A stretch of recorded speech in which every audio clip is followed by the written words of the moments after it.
नमस्ते दोस्तों, स्वागत है आप सभी के आपके अपने YouTube channel Aradhana and blogs पे।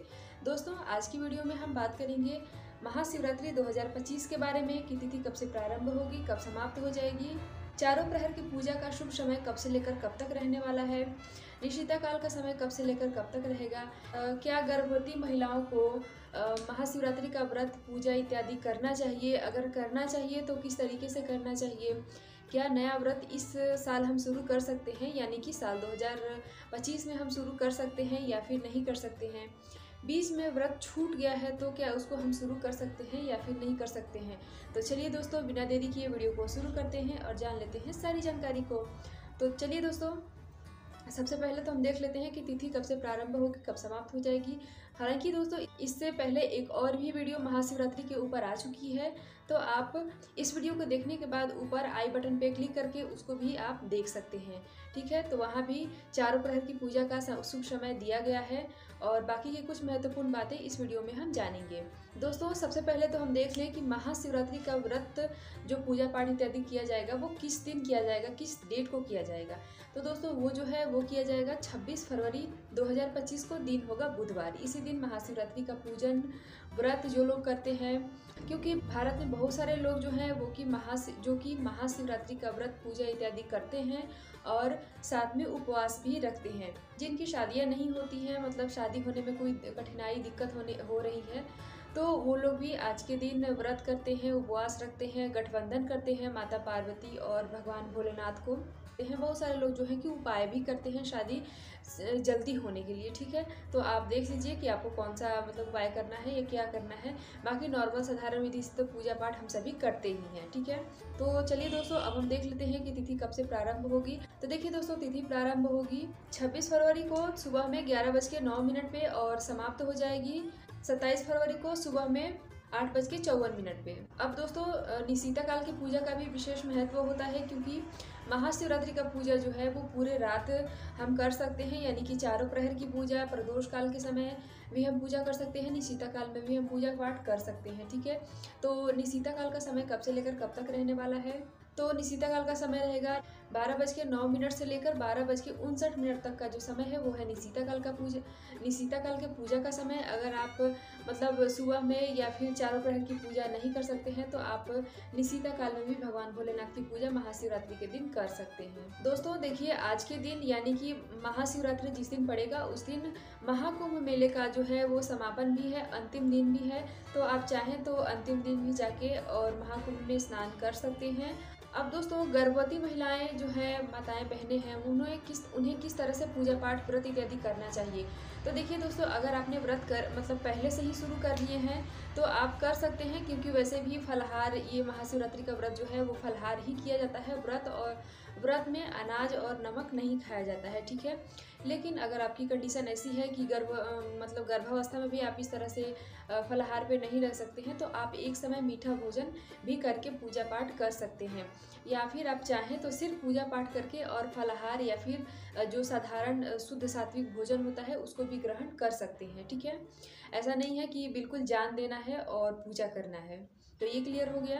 और गर्भवती महिलाओं को इस बात का विशेष रूप से ध्यान रखना है कि जो शिवलिंग होती है, जो पिंडली होती है, उसको हमें स्पर्श नहीं करना चाहिए। आप घर में विधि विधान से पूजा कर सकते हैं, घर में जो फोटो मूर्ति है उससे आप पूजा पाठ कर सकते हैं, उसको छू भी सकते हैं। ठीक है, लेकिन जो मंदिर में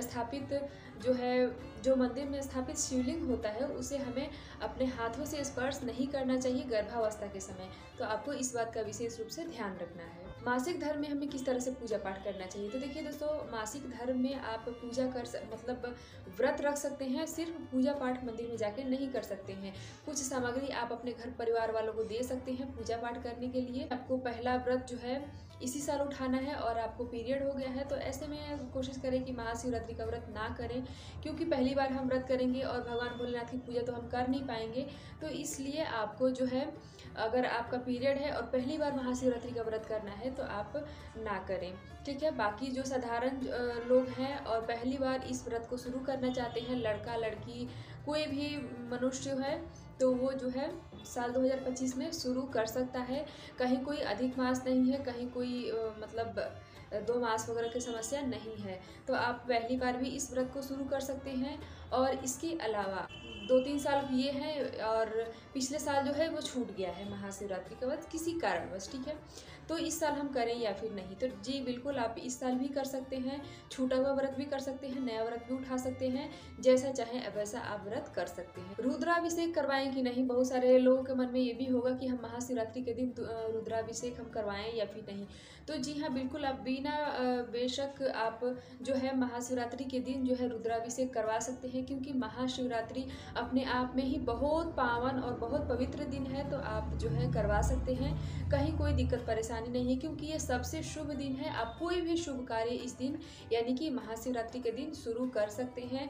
नया कपड़ा पहनना हो या फिर नई सुहाग की सामग्री इस्तेमाल करना हो, तो आप माता पार्वती को समर्पित करके और पूजा पाठ करके आप इसका इस्तेमाल कर सकते हैं। कोई नया कार्य करना हो तो आप महाशिवरात्रि के दिन कर सकते हैं, कहीं कोई दिक्कत परेशानी बिल्कुल भी नहीं है, ठीक है। तो इस तरह से आपको पूजा पाठ करना है। अब है कि बेलपत्री हम तोड़ें या फिर नहीं तोड़ें महाशिवरात्रि के दिन। तो देखिए दोस्तों, बहुत सारे नियम होते हैं कि जैसे सोमवार का दिन जो है हम भगवान भोलेनाथ के लिए मानते हैं, ठीक है। तो सोमवार के दिन हमें बेलपत्र को नहीं तोड़ना चाहिए। उसी तरह से महाशिवरात्रि है, तो महाशिवरात्रि के दिन भी हमें बेलपत्र को पेड़ से नहीं तोड़ना चाहिए, ठीक है। पेड़ की डाली है, अगर तोड़ के पहले से रखी हुई है तो उसमें से आप तोड़ सकते हैं, लेकिन महाशिवरात्रि के दिन जाके बिल्कुल पेड़ से हमें डाली को नहीं तोड़ना चाहिए, ठीक है। तो इस बात को आपको ध्यान रखना है। और अगर खरीदने की बात है तो आप महाशिवरात्रि के दिन भी खरीद सकते हैं और महाशिवरात्रि के पहले भी खरीद सकते हैं। हालांकि महाशिवरात्रि के पहले ही हम एक दिन पहले ही सारी खरीदारी करते हैं, क्योंकि सब लोग जो है महाशिवरात्रि के दिन मंदिरों में अधिक बहुत ज़्यादा भीड़ हो जाती है। इसके कारण जो है कौन मतलब महाशिवरात्रि के दिन जाएगा खरीदने के लिए फूल प्रसाद इत्यादि। तो इसलिए हम एक दिन पहले ही बेलपत्री, फूल प्रसाद जो हमें समर्पित करना है, जनेऊ इत्यादि, हम एक दिन पहले ही खरीद के रख लेते हैं। और दोस्तों कोशिश करें कि महाशिवरात्रि के दिन अगर पति पत्नी साथ में है तो आप साथ में ही भगवान भोलेनाथ की पूजा आराधना विधि विधान से करें, तो ये ज़्यादा सही होता है। आप अकेले अकेले भी कर सकते हैं, लेकिन कोशिश करें कि साल में एक दिन तो हो कि हम पति के साथ मतलब पूजा कर सकें एक साथ, ठीक है।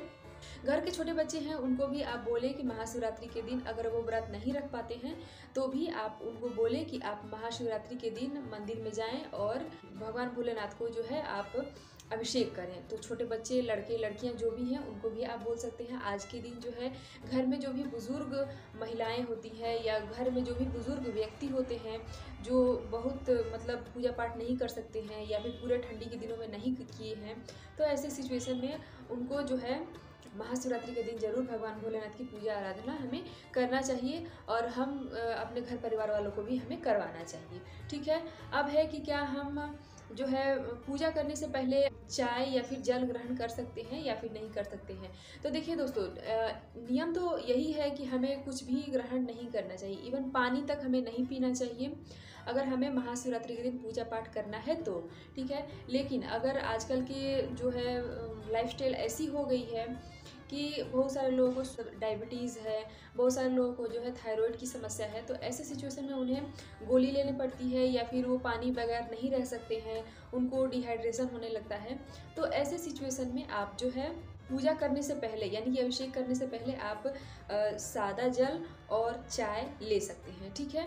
लेकिन इसके अलावा कोशिश करें कि बिस्किट ना खाएं या कोई रस्क वगैरह आता है तो मतलब कुछ भी खाएं नहीं, ठीक है। जो पेय पदार्थ है उसको हमें मतलब अगर स्वास्थ्य साथ नहीं दे रहा है तो आप पी सकते हैं, लेकिन अगर आपका स्वास्थ्य बिल्कुल ठीक है, कहीं कोई परेशानी नहीं है, तो आप कोशिश करें कि पहले भगवान भोलेनाथ की पूजा करें, उसके बाद ही हमें फलाहार, चाय, दूध, कॉफ़ी इत्यादि हमें लेना चाहिए। तो ये क्लियर हो गया। और बाकी चारों प्रहर की पूजा का शुभ समय जो है वो डिस्क्रिप्शन में भी आपको मिल जाएगा। तो आशा करती हूँ दोस्तों कि ये महाशिवरात्रि के वीडियो की जानकारी आपको अच्छी लगी होगी। वीडियो पसंद आया हो तो एक लाइक ज़रूर करें। और दोस्तों मिलते हुए इसी तरह से एक और नए वीडियो के साथ, तब तक के लिए हर हर महादेव।